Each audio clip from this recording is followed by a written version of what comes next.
এবার পরমব্রত চট্টোপাধ্যায় এবং স্বস্তিকা মুখোপাধ্যায়ের বিরুদ্ধে এফআইআর দায়ের করে তদন্ত শুরু। দুজনের বিরুদ্ধে এফআইআর দায়ের হয়েছে, তদন্তে নেমেছে গড়িয়াহাট থানা।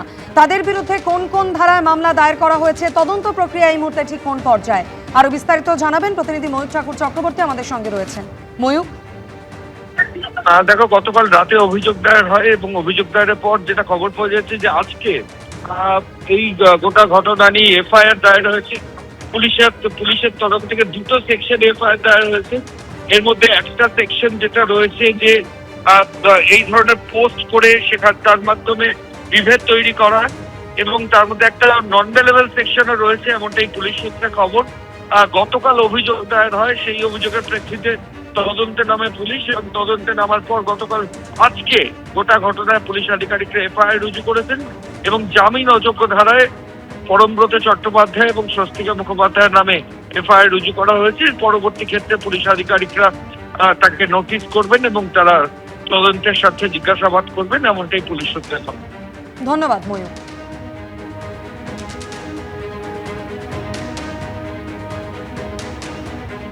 তৃণমূল জমানায় রাজ্য সরকারি কমিটিতে জায়গা পেয়েছিলেন অভিনেতা পরমব্রত চট্টোপাধ্যায়।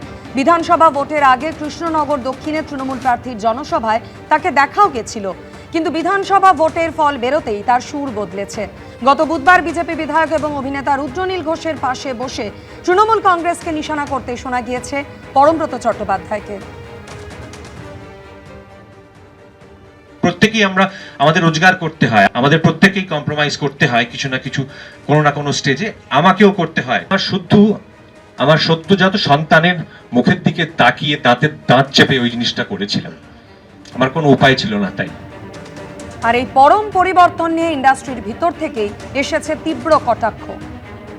তৃণমূল আমলে এখন যেটা দেখলাম যে এত মানুষ, অসাধু মানুষ রাজনীতির সঙ্গে জড়িয়ে পড়েছেন, এটা আমাদের তখনকার অভিজ্ঞতায় ছিল না।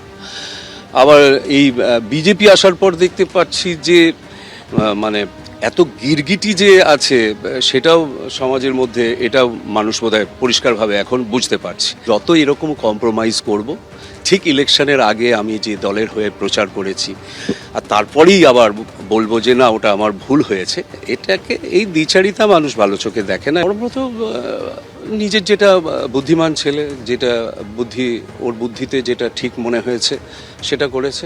আমরা বোকা মানুষ, বোকা অবস্থানেই থাকতে চাই। আর অন্যদিকে পরমব্রত চট্টোপাধ্যায়ের এই সুর বদল নিয়ে সরব হয়েছে বিজেপিও। 2021-এ যখন ওই সোশ্যাল মিডিয়া লিখেছিলেন, ফেসবুকে লিখেছিলেন যে আজ বিশ্ব রগড়ানি দিবস, ওই রগড়ানি তখন কি হয়েছিল জানেন? ততক্ষণে অভিজিৎ সরকারকে মেরে ফেলা হয়েছে, এই রগড়ানি চলছিল। তখন আপনার ছেলে হয়েছিল কিনা আমার জানা নেই। আচ্ছা, অভয়ার সময় যদি কথা বলেন, অভয়ার সময়তেও তো 2024 অভয়া হয়েছে, আর 2025-এ আপনার ছেলে হয়েছে। তাই সেই সময় কার মুখের দিকে তাকিয়ে আপনি চুপ ছিলেন আমি জানি না। আর তাঁদের বিরুদ্ধে অভিযোগ দায়ের প্রসঙ্গে প্রতিক্রিয়ার জন্য পরমব্রত চট্টোপাধ্যায় এবং স্বস্তিকা মুখোপাধ্যায়কে একাধিকবার ফোন করা হলেও তারা ফোন ধরেননি, SMS এর উত্তরও তারা দেননি।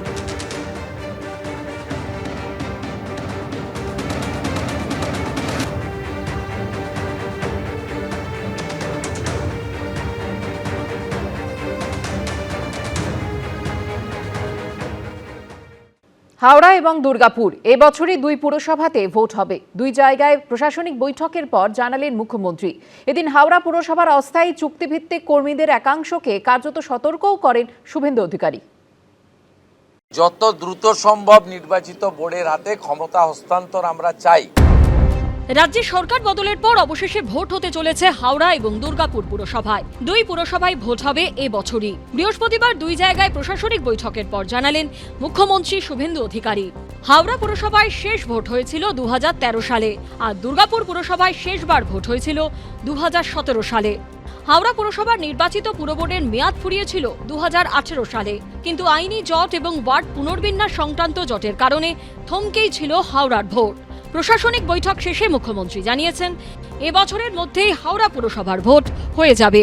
যত দ্রুত সম্ভব এই বছরের মধ্যে নির্বাচিত কর্পোরেশন বা পৌরসভার হাতে দায়িত্বভার হস্তান্তর করার প্রক্রিয়া শুরু করার জন্য আমরা আজকের মিটিংয়ে সিদ্ধান্ত নিয়েছি। আমরা ডিসেম্বরের মধ্যে সব ঠিকঠাক থাকলে ডিলিমিটেশন ইত্যাদি ইত্যাদি আমরা গণতান্ত্রিক পৌর বোর্ডের হাতে হাওড়া কর্পোরেশন এবং বালি তুলে দিতে পারব।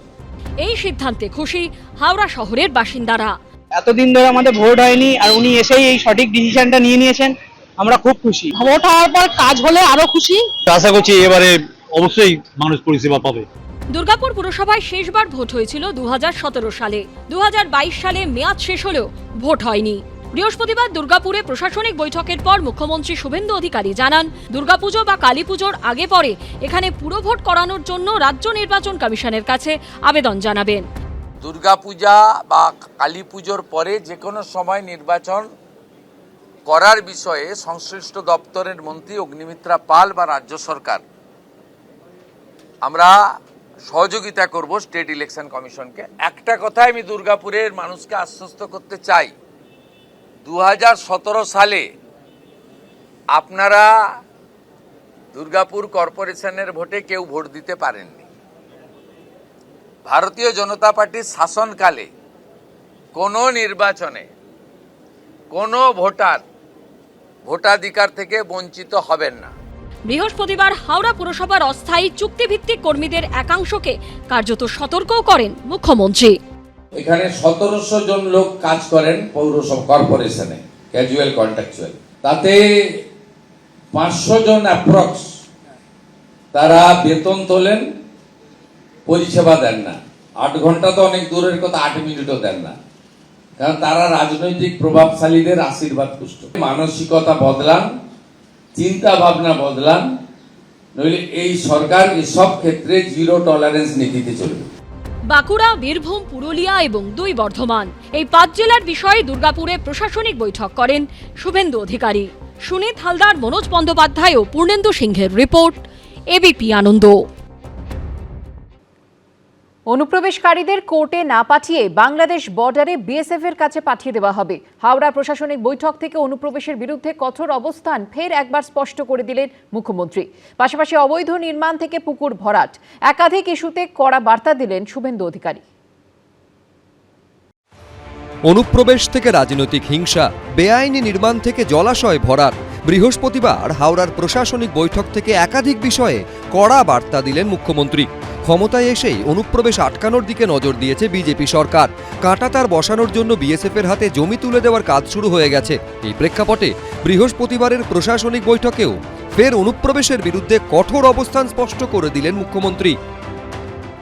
অনুপ্রবেশকারীদেরকে কোর্টে না পাঠিয়ে বাংলাদেশ বর্ডারে বিএসএফ এর কাছে পাঠানোর যে আইন কালকে কার্যকর হয়েছে, গতকাল পশ্চিমবঙ্গে পুলিশ কমিশনারকে এবং আরপিএফ কে ডাইরেক্টলি বলে দেওয়া হয়েছে হাওড়া স্টেশন থেকে সিএ এর আওতায় পড়েন না এমন বাংলাদেশি অবৈধ অনুপ্রবেশকারী ধরা পড়লে কোর্টে পাঠাবেন না, তাকে ভালো করে খাওয়া দাওয়া করিয়ে সোজা বনগা পেট্রোপল সীমান্তে নইলে বসিরহাটে বিওপির কাছে পৌঁছে দেওয়ার ব্যবস্থা করতে এবং তার সংখ্যা প্রত্যেক সপ্তাহে থ্রু ডিজিপি সিএমওতে পাঠাতে হবে। রাজনৈতিক হিংসায় জড়িতদের বিরুদ্ধে পুলিশকে কড়া পদক্ষেপ নিতে নির্দেশ দিয়েছেন মুখ্যমন্ত্রী। রাজনৈতিক হিংসা এবং অন্যান্য আইন শৃঙ্খলা জনিত যা যা ঘটনা বিগত কয়েক বছরে ঘটেছে, ইনক্লুডিং মহিলাদের উপর অত্যাচার, পুলিশকে পরিষ্কার বলা হয়েছে নতুন করে এফআইআর করতে, এফআইআর নিতে, অ্যাকশন নিতে। বিজেপি সরকার ক্ষমতায় আসার পরই বেআইনি নির্মাণ ভাঙতে পথে নেমেছে বুলডোজার। এদিনও অবৈধ নির্মাণ থেকে পুকুর ভরাট, বৈঠক থেকে একাধিক ইস্যুতে কড়া বার্তা দেন শুভেন্দু অধিকারী। বিগত দিনে অবৈধ যে সমস্ত বিল্ডিং এখানে তৈরি হয়েছে তার ফ্যাক্ট ফাইন্ডিং অনুসন্ধানকারী টিম তৈরি করে যতগুলো জলাশয় বুঝিয়ে দেওয়া হয়েছে তার বিকল্প জলাশয় তৈরি করার পরিকল্পনা থেকে শুরু করে আমাদের অন্যান্য যে সমস্ত নীতি বিরোধী দুর্নীতি সম্পর্কিত যে সমস্ত কাজ করেছেন কিছু বিল্ডার্সরা, সেই বিষয়ে আমরা আলোচনা করে তদন্ত করার ব্যবস্থা করেছে। এদিন হাওড়ায় প্রশাসনিক বৈঠকে যোগ দেন রেলের আধিকারিকরাও। বিদায়ী সরকারের যে দৃষ্টিভঙ্গি ছিল, তাদের কাছে রেল ছিল শত্রু। আমরা রেলের পাটে কি কি কাজ, আমাদের পাটে কি কি কাজ, এর একটা লিস্ট আমরা করব। জেনারেল ম্যানেজাররা তাদের ইঞ্জিনিয়ারিং সেলকে নিয়ে এসেছিলেন, তাকেও যুক্ত করে দিয়েছে। হাওড়ায় প্রশাসনিক বৈঠকের আগে বৃহস্পতিবার সকালে বেলুড় মঠে যান শুভেন্দু অধিকারী, জিলম করঞ্জাই, সুনীত হালদার, সন্দীপ সমাদ্দার, এবিপি আনন্দ। এবিপি আনন্দ, এগিয়ে থাকে, এগিয়ে রাখে।